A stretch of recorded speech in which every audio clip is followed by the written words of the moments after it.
আজ আমি আপনাদের সঙ্গে শেয়ার করব একটা ভিন্ন স্বাদের চিকেন রেসিপি। এই চিকেন রেসিপিটা আমি কিভাবে বানালাম চলুন আপনাদের সঙ্গে শেয়ার করি। এই চিকেন রেসিপিটা বানানোর জন্য আমি প্রথমেই নিয়ে নিয়েছি কয়েকটা আলু এবং আলুগুলো নিয়ে আমি 4 পিস করে নিয়েছি। আলুগুলো চাইলে তোমরা তোমাদের মতো পিস করে নিতে পারো, তবে আমার মনে হলো চিকেনের আলু দিতে হলে সেগুলো একটু বড় বড় থাকাই ভালো। তাই এবার আমি একটা কড়াইতে কিছুটা তেল গরম করে তার ভিতরে আলুগুলো ভালো করে ভেজে নিয়েছি। আপনারাও আলুগুলোকে একটু ভালো করেই ভেজে নেবেন। আলুগুলো ভালো করে ভেজে নেওয়ার পর এই চিকেন রান্নার জন্য অন্য কী কী লাগবে সেগুলো আমরা দেখে নিই। এর জন্য নিয়েছি কাঁচা লঙ্কা বাটা, পেঁয়াজ বাটা আর একটা গুঁড়ো মশলা আর কিছুটা টমেটো। তো কী গুঁড়ো মশলাটার জন্য আমি কী কী ব্যবহার করেছি আপনাদেরকে একবার বলে দিচ্ছি। আমি এখানে নিয়েছি কয়েকটা গোটা ধনে, কয়েকটা গোটা গরম মশলা, কিছুটা সাহা জিরে, সাহা মরিচ, জায়িত্রী, জায়ফল, শুকনো লঙ্কা ও একটা তেজপাতা। এবার আমি এগুলোকে একটা ফ্রাই প্যানে ভালো করে ভেজে নিয়েছি। মশলাটার ভাজা গন্ধটাই এই চিকেনটা রান্না করতে স্বাদটাকে আরও অনেকটাই বাড়িয়ে দেবে। তাই এই ভাজা মশলার গন্ধটার জন্যই এগুলোকে ভালোভাবে ভেজে নিতে হবে। এগুলো ভাজা হয়ে যাওয়ার পর একটা মিক্সচারে আমি এগুলো ভালো করে গুঁড়ো করে নিয়েছি। এরপর আলু ভাজার পর যে তেলটা ছিল সেই তেলের ভিতরে আমি দিয়ে দিয়েছি কিছুটা গোটা গরম মশলা আর একটা যে ভাজা তেজপাতাটা ছিল সেই তেজপাতাটা আমি এই তেলের ভিতরে দিয়ে দিয়েছি। এগুলো কিছুটা সময় ভাজার জন্য ওয়েট করতে হবে। এর ভালো ফ্লেভারটা চলে আসার পর এর ভিতরে আমি দিয়েছি কিছুটা সামান্য হলুদ গুঁড়ো এবং হলুদ দেওয়ার পরে আমি দিয়ে দিয়েছি পেস্ট করা পেঁয়াজ বাটাটা। এখানে হলুদ দেওয়ার একটাই কারণ, আপনারা যদি গরম তেলে সামান্য হলুদ দেন তাহলে রান্নার যে কালারটা হয় সেটা অন্যরকমই একটা কালার আসে, আর তার জন্য এই রান্নায় হলুদের প্রয়োজন নেই।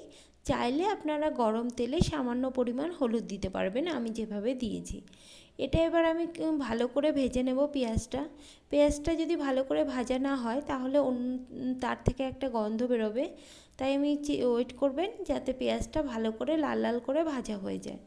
পেঁয়াজটা যখন লাল লাল করে ভাজা হয়ে যাবে তার ভিতরে যে চিকেনগুলো ছিল সেই চিকেনগুলো আমি এবার একে একে এর ভিতরে দিয়ে দিলাম।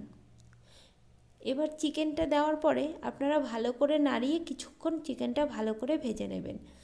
পেঁয়াজ বাটার সঙ্গে চিকেনটা না ভেজে চিকেনটা এমনিও ভেজে নেওয়া যেত প্রথমেই, কিন্তু আপনারা যদি পেঁয়াজ বাটার সঙ্গে চিকেনটা ভাজেন তাহলে এই চিকেন থেকে আলাদাই একটা ফ্লেভার আসে, আর তার জন্যই আমি পেঁয়াজ বাটার সঙ্গে চিকেনটা ভালো করে ভেজে নিয়েছি। এবার চিকেনটা যখন ভালো করে ভাজা হয়ে গেল তার ভিতরে আমি দিয়ে দিয়েছি পেঁয়াজ বাটা, রসুন বাটা আর লঙ্কা। এগুলো একসঙ্গে পেস্ট করা ছিল, সেগুলো আমি একসঙ্গে এর ভিতরে দিয়ে দিলাম। এবার দিয়ে ভালো করে নাড়িয়ে চাড়িয়ে কিছুক্ষণ ওয়েট করলাম যাতে রসুন কাঁচা লঙ্কা এর যে গন্ধ থাকে সেটা যেন রান্না থেকে না আসে, আর তার জন্যই কিছুটা সময় ওয়েট করতে হবে।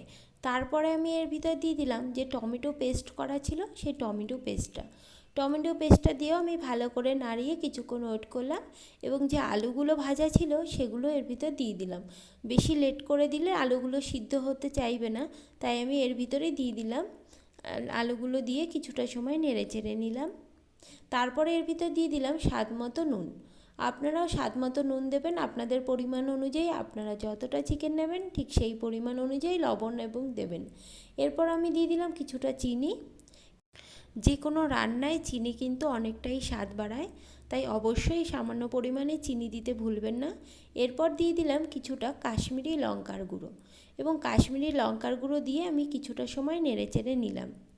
তারপরে আমি দিয়ে দিলাম এর ভিতরে সামান্য পরিমাণে জিরের গুঁড়ো এবং সামান্য পরিমাণে ধনের গুঁড়ো। খুব বেশি জিরের গুঁড়ো বা ধনের গুঁড়ো দেবার এখানে প্রয়োজন নেই।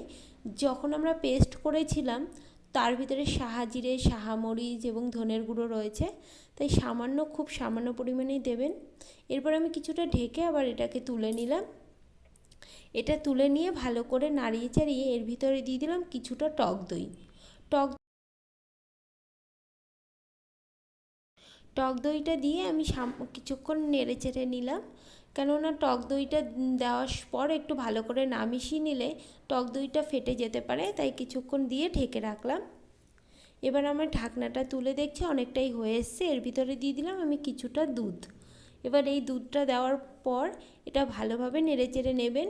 এই টক দই আর দুধ এর রান্নার স্বাদটাকে অনেকটাই বাড়িয়ে দেয়, তাই অবশ্যই দুধটা দিতে ভুলবেন না। এরপরে যে ভাজা মশলাটা ছিলাম তার কিছুটা 2 টেবিল চামচের মতো আমি এর ভিতরে দিয়ে দিলাম, দিয়ে ভালো করে মিশিয়ে নিলাম। আপনারাও দিয়ে ভালো করে মিশিয়ে নেবেন। আর অবশ্যই এই সময়ে আপনার রান্নার লবণ আর চিনিটা অবশ্যই চেক করে দেখবেন। যদি আপনাদের মনে হয় কিছুটা লবণ বা চিনি দেওয়ার দরকার তাহলে এই স্টেজে দিয়ে নেবেন। তারপরে দেওয়ার পরে আমি আবার কিছুটা সময় ঢেকে রাখলাম।